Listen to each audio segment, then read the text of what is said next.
வணக்கம் நண்பர்களே. இன்னைக்கு கோஸ் பொரிச்ச கூட்டு எப்படி செய்யறதுன்னு பார்க்கலாம். கோஸ் பொரிச்ச கூட்டு செய்யறதுக்கு நான் பாதி அளவில் இருக்கிற கோஸ் எடுத்துருக்கேன். இதை நான் நல்லா பொடியாக நறுக்கி எடுத்துருவேன். கோஸ் பொரிச்ச கூட்டு செய்யறதுக்கு நான் பயத்தம்பருப்பை 2 முறை அலம்பிட்டு கொஞ்சம் மஞ்சள் பொடி சேர்த்து வேக வச்சிருக்கேன். அந்த அளவு கோஸுக்கு நான் 1/3 கப் பயத்தம்பருப்பு போட்டிருக்கேன். இதை நல்லா வேக வச்சு எடுத்துக்கோங்க.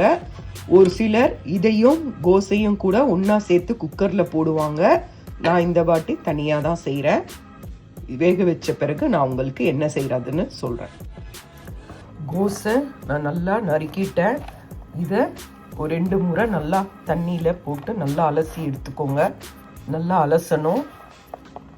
நல்லா அலசிட்டு இதை வடிகட்டி எடுத்து வச்சுக்கோங்க.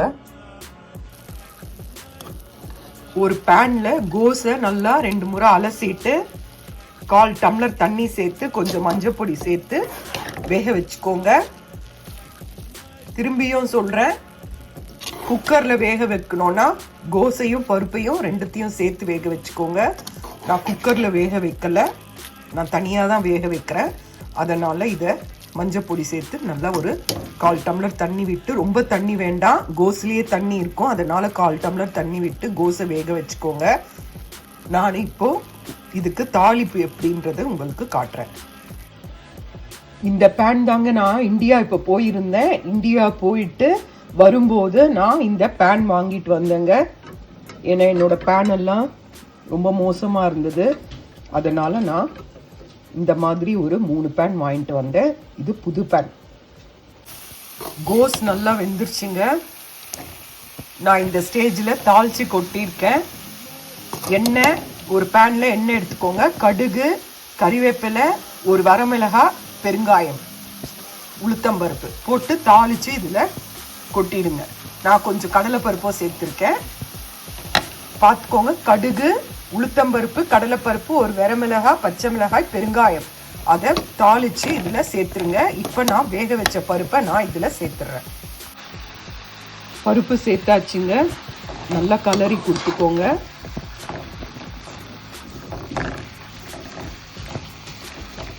நல்லா கலரி கொடுத்து 10 நிமிஷம் வைங்க. வாங்க அடுத்து என்ன செய்கிறதுன்னு பார்க்கலாம். இதை நல்லா கலரி கொடுத்துக்கோங்க. இதை ஒரு பேனில் 1 ஸ்பூன் எண்ணெய் விட்டு இதை வறுத்து எடுத்துக்கலாம். அதுக்கு நான் 3 டீஸ்பூன் உளுத்தம்பருப்பு எடுத்துருக்கேன், 1 டீஸ்பூன் மிளகு, 3 வரமிளகாய், 1 டீஸ்பூன் ஜீரகம், 1 டீஸ்பூன் பச்சரிசி எடுத்திருக்கேன். அப்புறம் 4 டேபிள் ஸ்பூன் தேங்காய் எடுத்துக்கோங்க. கொஞ்சம் கறிவேப்பிலை எடுத்துக்கோங்க. இதை நாம் இப்போ ஒரு பேனில் எண்ணெய் விட்டு ஃப்ரை பண்ணி எடுத்துக்கலாம். ஜீரகத்தை ஃப்ரை பண்ண வேண்டாம், அதை அரைக்கும் போது மிக்சியில் நம்ம சேர்த்துக்கலாம். இந்த 5 தேங்காயும் நம்ம அப்புறம் தான் போட போகிறோம். முதல்ல இந்த 4 பொருளை எண்ணெயில் போட்டு ஃப்ரை பண்ணி எடுத்துக்கலாம். பாருங்கள், உளுத்தம்பருப்பு, மிளகு, மிளகாய், ஜீரகம், பச்சை அரிசி, கறிவேப்பிலை, தேங்காய், இதுதான் நாம் அரைச்சி எடுத்துக்கக்கூடிய பொருள். உங்களுக்கு காட்டின எல்லா பொருளையும் பேனில் போட்டாச்சு. ஜீரகத்தை தவிர எல்லாத்தையும் போட்டு நல்லா ஃப்ரை பண்ணி எடுத்துக்கோங்க. இது நல்லா ஃப்ரை ஆனதும் அடுப்பை நிறுத்திட்டு நாம் தேங்காவை சேர்த்துக்கலாம். இது நல்லா வறுபடணும்.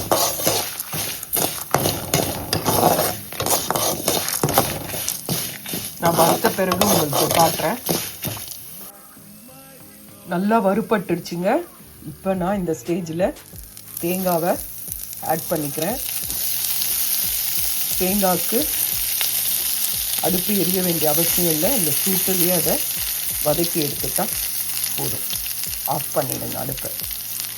அவ்வளோதாங்க. இதை போட்டு ஒரு நல்ல கலரிக்கோங்க. அப்புறம் எடுத்து வச்சுருக்க சீரகத்தையும் இதில் நான் சேர்த்தாச்சு. ஒரு கலரி நாம் ஆறின பிறகு மிக்சியில் இதை பேஸ்ட்டாக அரைச்சி எடுத்துக்கலாம். இதை நான் பேஸ்ட்டாக அரைச்சி கொண்டு வந்துட்டேன். இந்த பேஸ்ட்டை நான் அந்த வேக வச்ச கோஸில் போட போகிறேன். உங்களுக்கு போட்டுட்டு காட்டுறேன். இப்போ அரைச்ச விழுதை நான் இதில் சேர்த்துட்டேன். மிக்சியை கழுவி கொஞ்சம் தண்ணியும் அதில் விட்டாச்சு. இப்போ இதை நல்லா கலந்து கொடுங்க. தேவையான அளவு உப்பு சேர்த்துக்கோங்க. உப்பெல்லாம் டேஸ்ட்டு பார்த்துட்டு குறைச்சலாக இருந்ததுன்னா சேர்த்துக்கோங்க. இது நல்லா கலந்து நல்ல ஒரு கொதி வரணும். நல்ல ஒரு கொதி வந்த உடனே நாம் அடுப்பை அமர்த்திடலாம். இந்த பொரிச்ச கூட்டை நீங்கள் சாதத்தில் போட்டு பிசைஞ்சு சாப்பிடலாம். சாம்பார்லாம் வைக்கணுன்னே அவசியம் இல்லை. சாம்பார் குழம்பெல்லாம் தேட வேண்டாம். இந்த ஒரு பொரிச்ச கூட்டை பண்ணாலே சாதத்தில் பிசைஞ்சு சாப்பிடலாம். தொட்டுக்கிறதுக்கு அப்பளம் இருந்தால் கூட நல்லாயிருக்கும். அதே மாதிரி இது ரசம், தயிர் சாதம், இது எல்லாத்துக்கும் நல்லாயிருக்கும். நான் இன்னும் கூட கொஞ்சம் தண்ணி விட போகிறேன். ஏன்னா கொதிச்சா கொஞ்சம் தண்ணி கம்மியாயிடும். அதனால் கொஞ்சம் 1/2 கிளாஸ் தான் தண்ணி மிக்ஸ் பண்ண போகிறேன். கோஸ் பொரிச்ச கூட்டு ரெடி ஆயிடுச்சு. நான் தேவையான அளவு தண்ணி விட்டுருக்கேன். இது நல்லா இன்னும் கொதிக்கணும். கொதி வரல. கொதி வந்த பிறகு நீங்கள் கறிவேப்பிலை கொத்தமல்லி தூவி இறக்கிடலாம். இது ரொம்ப சூப்பராக இருக்குங்க. ரொம்ப நல்லா இருக்கு. டேஸ்ட் ரொம்ப நல்லா இருக்கு. சூடாக சாதத்தில் போட்டு ஒரு ஸ்பூன் நெய் விட்டு சாப்பிட்டு பாருங்க. ரொம்ப அருமையாக இருக்கும். செஞ்சு பாருங்க. இது நான் உங்களுக்கு முடிஞ்ச உடனே காட்டுறேன். இது நல்லா கொதிக்குது பாருங்க. இந்த ஸ்டேஜில் நாம் கறிவேப்பிலை கொத்தமல்லியை தூவி நாம் இறக்கிடலாம்.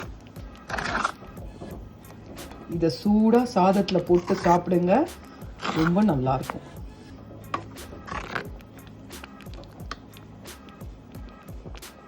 பாருங்க, நல்லா கொதிக்குது பாருங்க. இந்த மாதிரி கொத்தமல்லி தழை தூவி இறக்கிடுங்க.